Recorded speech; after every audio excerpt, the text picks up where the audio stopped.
This is Research, Rank, Repeat. I'm one of your co-hosts, Alyssa. And this is Hannah. And we are back with another mini episode. You might remember our episode we did on the movie Soul once that came out. We are continuing with the next installment in the Pixar movie franchise, being the 24th film, Luca. Luca. Now, this one is interesting because I knew very little about this movie. I essentially knew that I think I had seen like a trailer for it or part of a trailer. I knew it took place in Italy and I knew it was about like sea monster, human world stuff. Mm-hmm. But otherwise, I really didn't have much to go on. Yeah, I had seen the trailer once on TV and that was pretty much it, but I basically knew the same I knew the same as what you knew.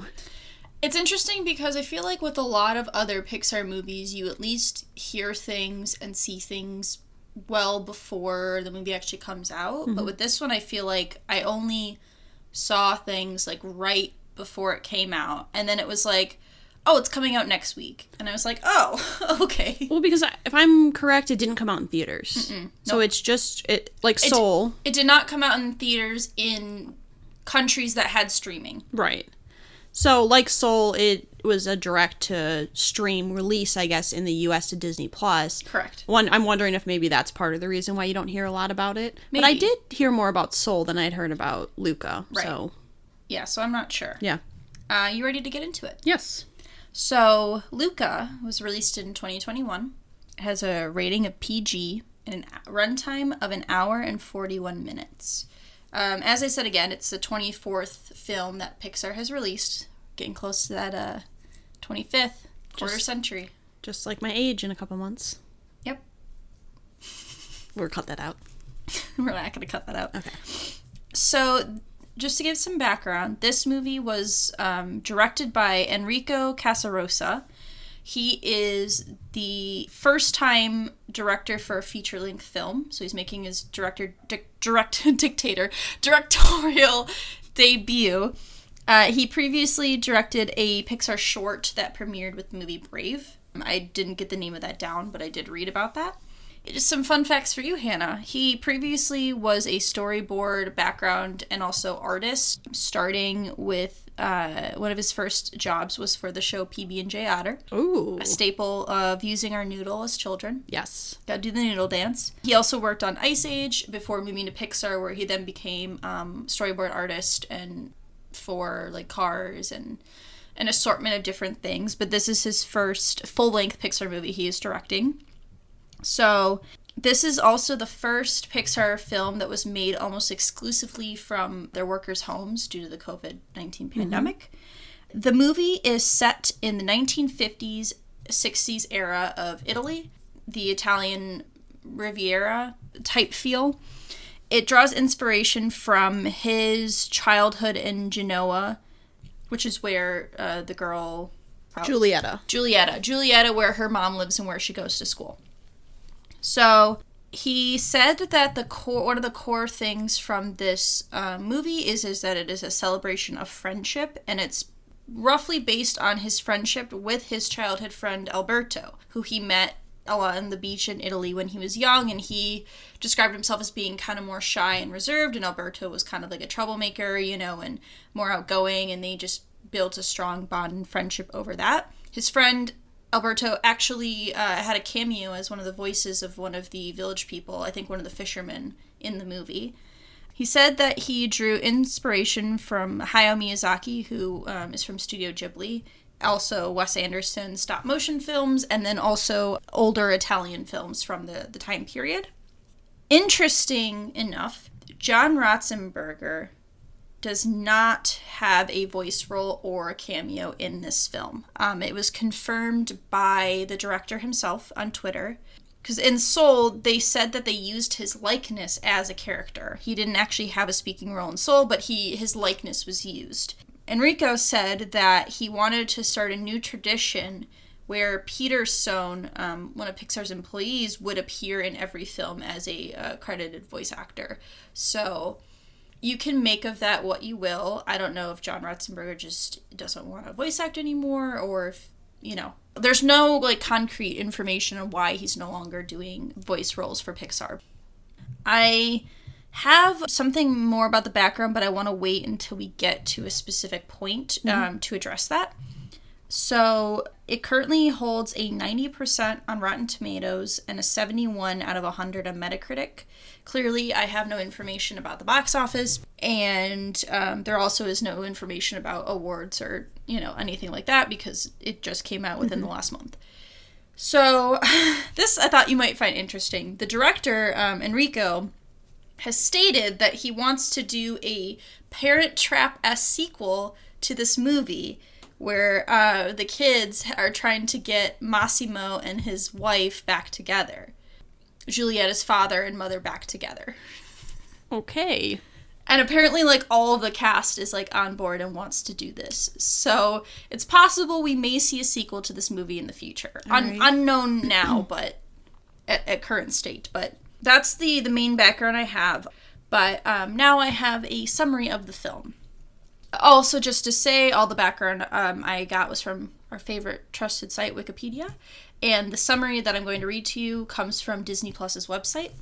Set in a seaside town on the Italian Riviera, Disney and Pixar's Luca is a coming-of-age story about a young boy experiencing an unforgettable summer.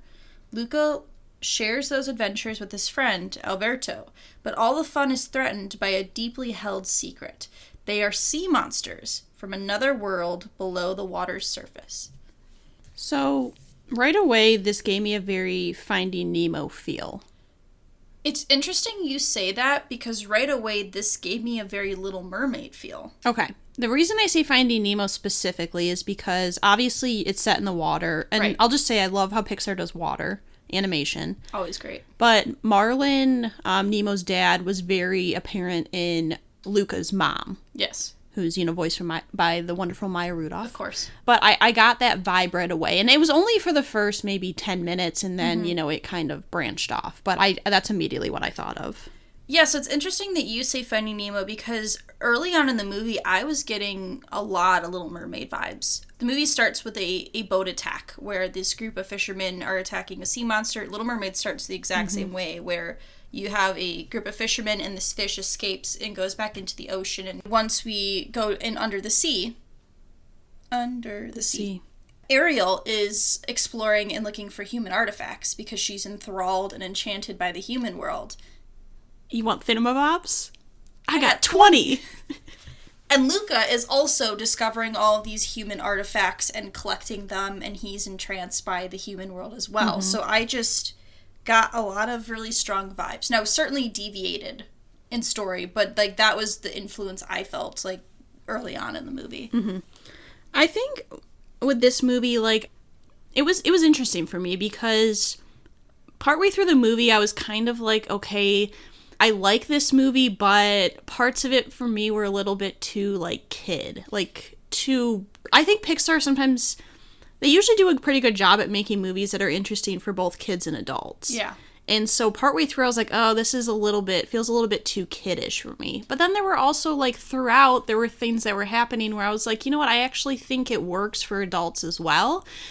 And it's hard with these because this is the first time I've seen it. We just watched it last night. Right.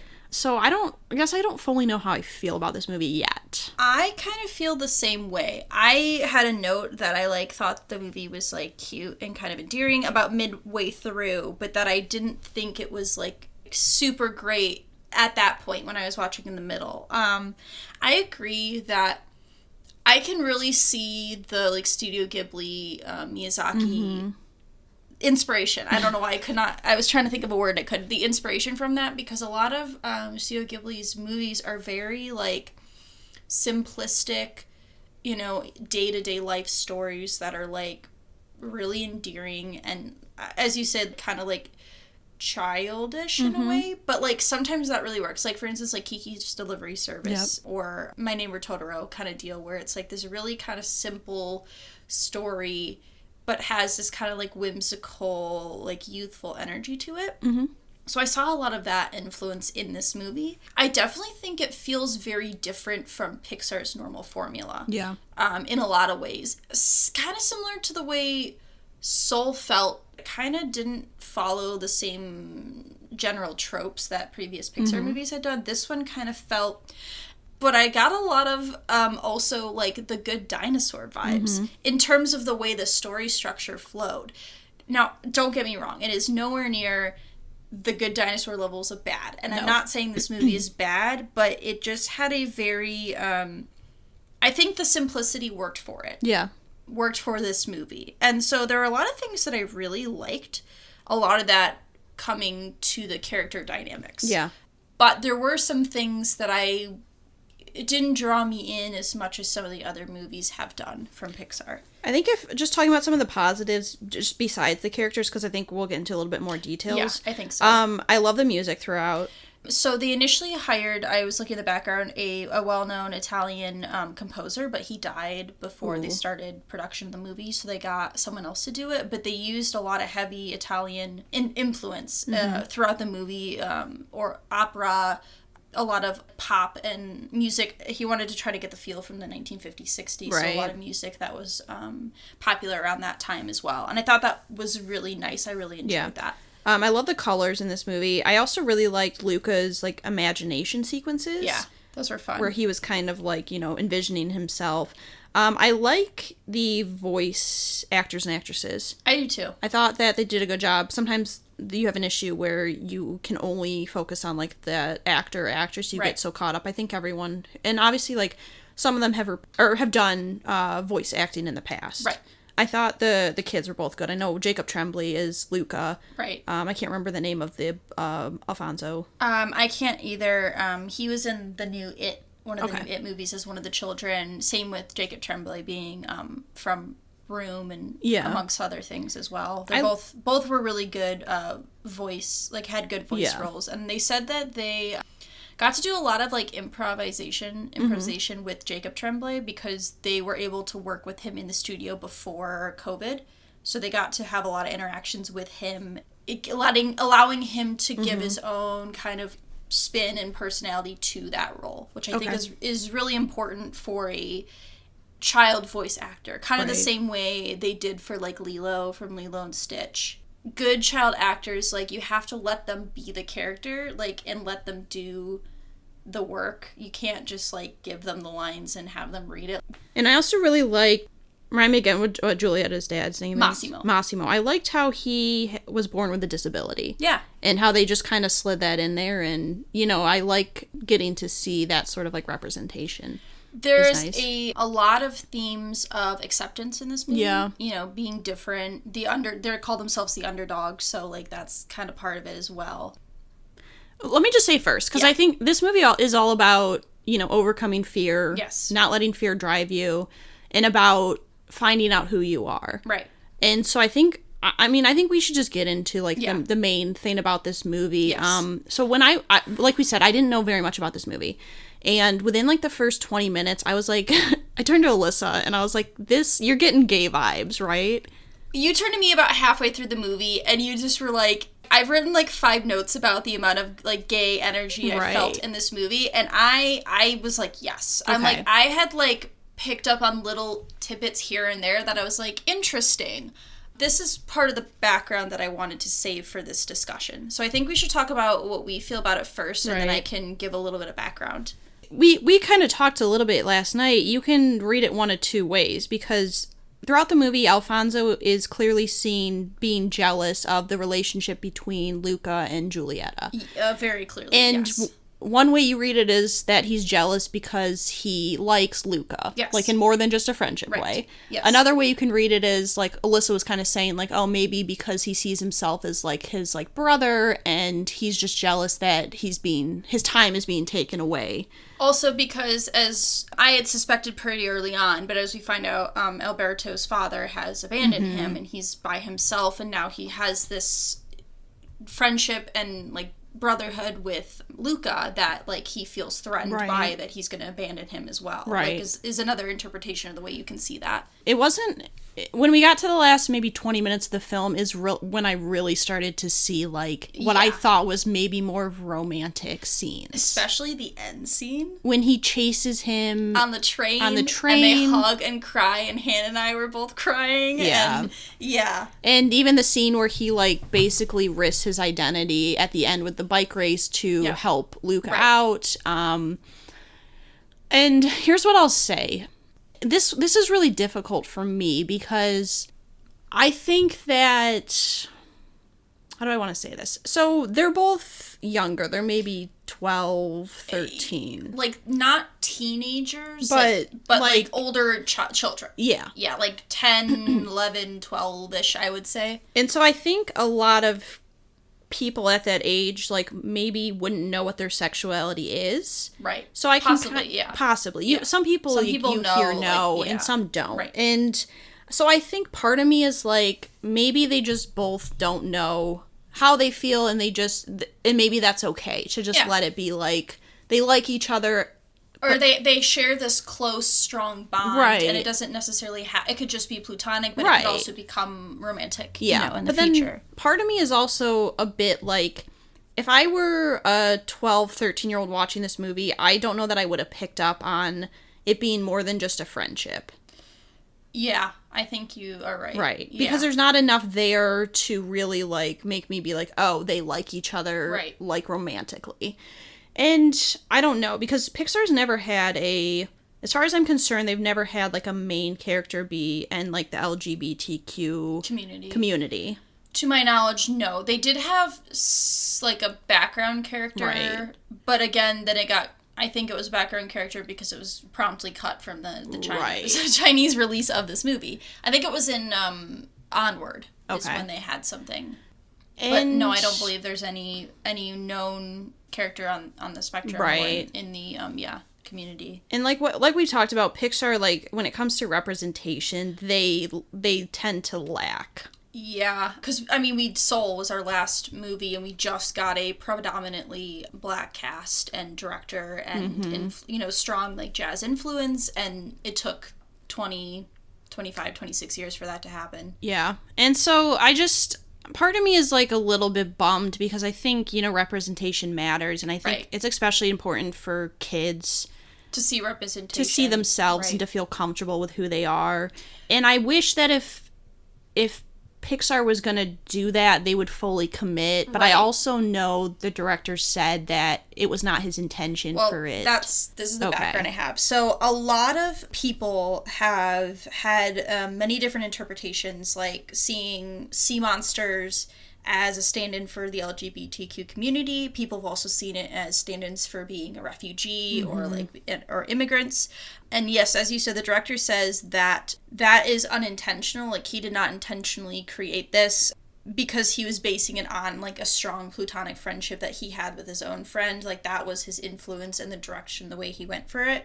But he also said that he is welcome to all interpretations. Like, if this is how you see this relationship and this is how you want to interpret it, like, feel free to do so. Like, I don't have any issues with you interpreting it the way you want to, but it was not my intention to do this. Yeah. Which I'm, like, kind of glad he was very direct, because I'd rather it be clear than, like, being this, like, oh, maybe we did, maybe we didn't, like queer baiting. Like queer baiting, exactly. And also, so it's definitely interesting, and I think part of the reason why it's hard because they are children, like, they're not adults, so it's hard to, like, I would love to see a Pixar movie that was very direct in its representation and not necessarily, like, lighthearted, being okay with yourself and representation and, feeling like you can't be yourself, like the sea monsters not being able to reveal themselves for fear of rejection or, hate or anger.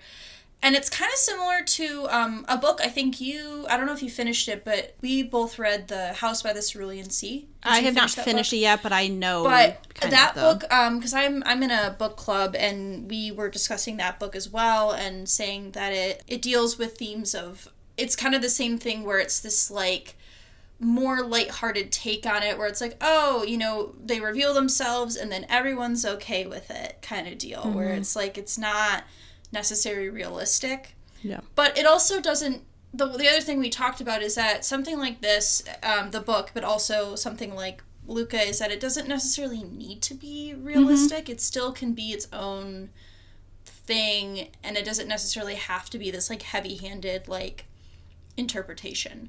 So I'm not like upset. Like certainly I wish that it would be more like not the immediate change that we saw at the end of this movie where there's just like one person who's like the bad guy, right, and everyone else is like, oh, just okay, everyone else is totally fine with this. So it's like that's kind of hard for me, but also I'm an adult and I'm not a child, so I don't think it needs to be like that to still be fine. Yeah, I just, like, there were some lines that I was like, I don't know what the intention is. Like, there was a part where Maya Rudolph's character is like, some people will never accept him and that's okay. And I was like, is it meant because he's a sea monster or because of, like, yeah, you know, and then, like, not Alfonso. Alberto. Alberto. We kept thinking we wrote Alfonso down. Yeah. Him at the end being like, you got me off the island. I was like, what does he mean by that? Yeah. Like, yeah. I don't know. But I thought, you know, the ending was actually really good. We can get into that because that was my favorite scene. Okay, yeah. I don't know if it was your favorite scene. It was, yeah. Okay. Are you, like, good with the rest of... Is there anything else you wanted to talk about? Because we can just jump over to favorites then if you want. I'm pretty good. I think we're good. Okay, so yeah, my favorite scene was the end scene. I put in quotes, I cry. Yeah. There's something so endearing about the fact that all they've been talking about this entire movie is getting this Vespa. They're like, we want this bike so we can travel the world and see everything. You know, it's what Alberto wants because he's like, you know, doesn't have any family. Just wants to go and be with his friend. And they get their Vespa, but then he sells it so he can get his friend, Luca, he can get him a train ticket and money to go to school. Mm-hmm. And they send him to school, and he's like, where's your ticket? And he's like, well, Massimo, Giulietta's dad, asked me to stay here and help with, like, fishing and stuff. And he's like, and I'm going to do that. And you have this, like, really emotional farewell and goodbye scene that was way more touching than I thought it was going to be. Like, again, we both cried. That got me the most. Like, that was the end of the movie, like, really got me because like I said previously, I'm like, oh, you know, this is cute and it's fun and has good energy. But, like, that one, like, I was like, oh, there's the punch right there at the end. Everyone has that, like, having to say goodbye to someone, you know, that you really care about is tough and hard. And it's just, like, they did a really good job of interpreting that. But, again, it's Pixar, and they're always good at those kind of emotional bonds and things like that. Right. Yeah, same for me. I think specifically the part where he's, like, saying, like, you got me off the island, like, right. And their last hug, like, it just means so much to both of them. Right. And that's why I like it. And like you said, I was not expecting to just, like, start to cry. But, I mean, I should have been because it's Pixar. Like I said, it's, you know, they get you. Yeah. When you think you're okay, they get you. But yeah, I really like that. I think my favorite, we're kind of going out of order, but I think that's my favorite line was kind of like a comedic moment. And so well. the villain, I don't even remember what his name was. I didn't write it down. I don't know. He looked like a rat.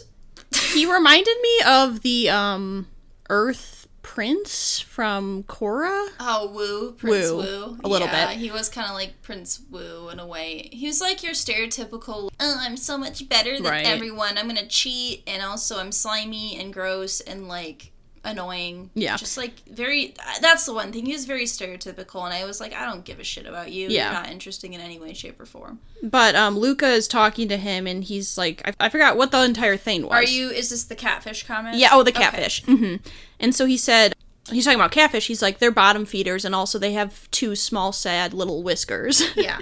This is my line as well. And he's like, you're like a catfish. And he's like, a catfish? And he's like, yeah, because they're bottom feeders, and they have two sad little whiskers. Because he had, like, a tiny little mustache. Because he's supposed to be, like, a teenager, like, a little bit older. And it was funny. We both were like, oh. Like, I wasn't expecting that. It was just, like, a funny little quote, and I liked it. Yeah. So, favorite character, I had a really hard time because I was so torn between Luca and Alberto. Okay. I ended up going with Luca just because I so much relate to being, like, that classic anxious worrier and, like, letting the fear control you. And I also just think, like, it's fun to see a character find himself within a movie. I know it's not necessarily that realistic because I think the whole time span was like 2 weeks or something like that. Something like that. But it's fun to see that, and it's fun to see him like get his courage and at the end like going to a completely new place with basically not knowing anyone minus Julieta. So I liked him. So this was a weird one for me where I knew who my favorite character was.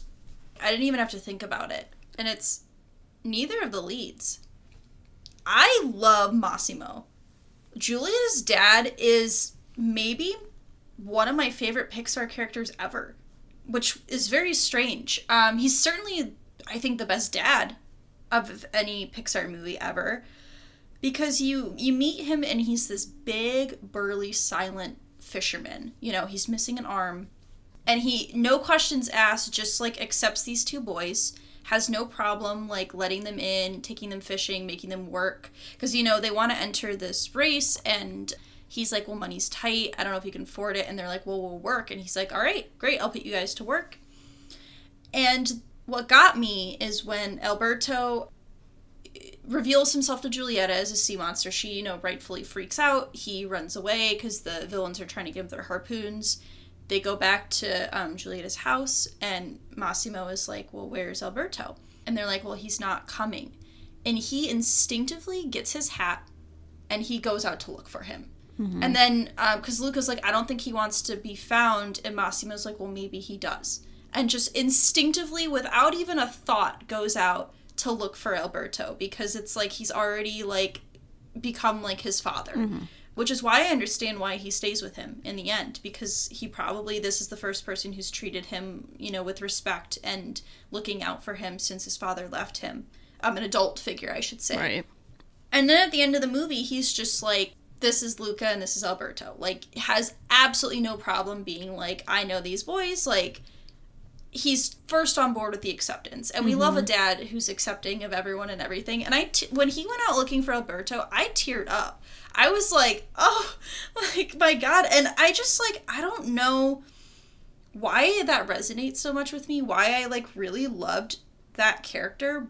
And I like both the leads, too. Like, I think Luca and Alberto are both really done characters, but there's just something about Massimo that really got me. Yeah. No, I agree, too. Like, definitely the best parent in Pixar. I think so. And I think definitely, like, a top contender for best Pixar character. Yeah, like, he's up there. So, where would you rank this movie in terms of all the Pixar? So, this one was hard for me because there's a lot of elements in this movie. Again, like I said with Massimo, the characters were really well done. But the story itself, it wasn't bad, but I wasn't as entertained or drawn into this movie and this world as I was with other Pixar entries. So, I thought it was going to go somewhere like mid-pack. I ended up putting it at 12th. Which for me is between Monsters, Inc. and Toy Story in my rankings. Because I put Soul, I think I put around 6 or 7. So previously Monsters, Inc. was 11, but it has now become 13. Luca's 12, Toy Story's 11. And I kind of wanted to put it like slightly higher mid-pack, because I was thinking, I'm like, okay, how did I feel about Onward? Because I knew Onward was somewhere around like 16, 15.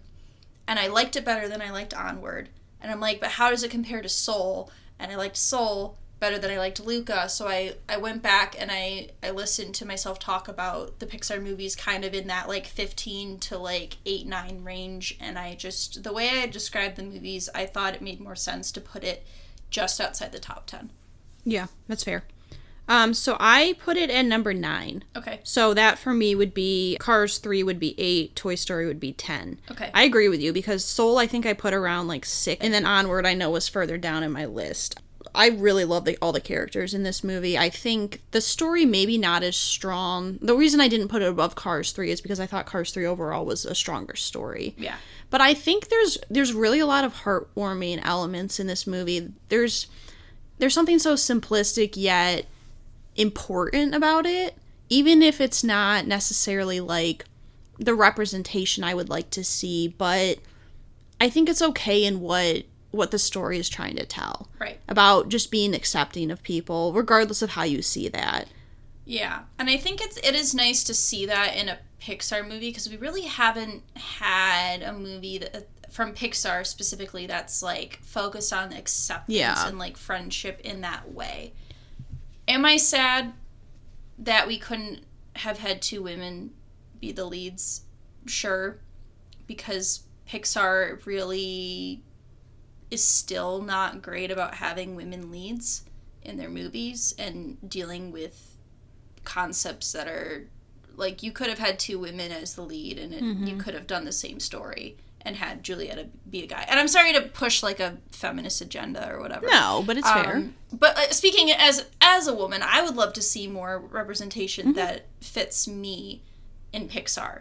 Brave was 10 years ago, essentially. We got Mrs. Incredible. Incredibles 2, yeah. Incredibles 2. Finding Dory, but... Yeah. I guess Inside Out, but there have been very few focused movies on, like, female characters. So I hope in the future we can get more of that, because we always had a lot of male duos with Toy Story, with Monsters, Inc., with Cars, that it's just, like, we've seen that a lot, and I just wish we could see more women. Yeah, and I mean, especially, too, since they were both white. European. You're not necessarily getting the diversity you like in that. I mean, to be fair, though, it's because it's based on the director and he's Italian. Well, yeah. So you would get, there. That's but fine. that's just my own personal opinion, having now gone through 24 Pixar movies, that I'm just like, this is what I think we're lacking. Like, it's nice to see things like this, but I want more. Yeah, like I was saying earlier, I wish they would just fully commit to making it more representative. And I think the last thing I just want to say is, we just talked about, how this is really the first time they've done a movie all about, like, acceptance. And I think especially where we're at right now in the world, like, that's something that's important to see, because there's just not a lot of that right now. And so I think the thing I'm most disappointed about is that they missed an opportunity to just go, like, full-fledged with this movie. Right. Yeah. But, I mean, besides that, it's not... I thought it was still a good movie. Obviously, it's in my top 10. Yeah. I just wanted to see what the upcoming Pixar movies that are coming out is. I forgot one of them is Lightyear. Oh, yes. So, again, that's going to be a male-focused Buzz Lightyear movie. The other one is titled Turning Red. Yeah, I just noticed that we had a female director. Yes, we do have the first female Director. Yes. What'd I say? Reactor. Oh, sorry. Because the one had to drop out from Brave, right? Right. So I think she is now going to be the first female director in Pixar. Yeah. Turning Red. And I just want to see if there's any information about it, because it's supposed to come out in March. Oh, it's a girl. And It also looks like it's maybe Chinese or Asian descent. Yeah. Oh, okay. So the director is the director of Bao. Yeah. The Pixar short. Yeah, which horrified us. But this is good for me. This is like it is. Promising... Yeah, I agree. Yes. Yeah, so that's promising to see. It's also produced by a female, Lindsay and, Collins, it looks like, and Pete Docter. But okay, she also wrote and directed this movie. So that'll be nice. Yeah, that'll be nice. Okay, cool. Yeah, so that wraps up Pixar for us. Yep. So we'll be back, I guess, in March when Turning Red comes out, and I'm very excited to see what that's about. Yep, and we'll be back next week with a new episode. Yep. And if you want to reach us, we have Instagram, Twitter, or email. Thanks for listening, and have a good day, week, year. Yep. Wednesday. Bye. Bye. We would like to thank Joseph McDade for our intro music. He provides free music available for all kinds of creative use. The song that we used is called Sunrise Expedition, and you can find it and his other music on his website, josephmcdade.com. If you would like to reach us, you can email us at r3podcasts@gmail.com. That's R, the number 3, podcasts@gmail.com. Or you can find us on Instagram by searching Research Rank Repeat.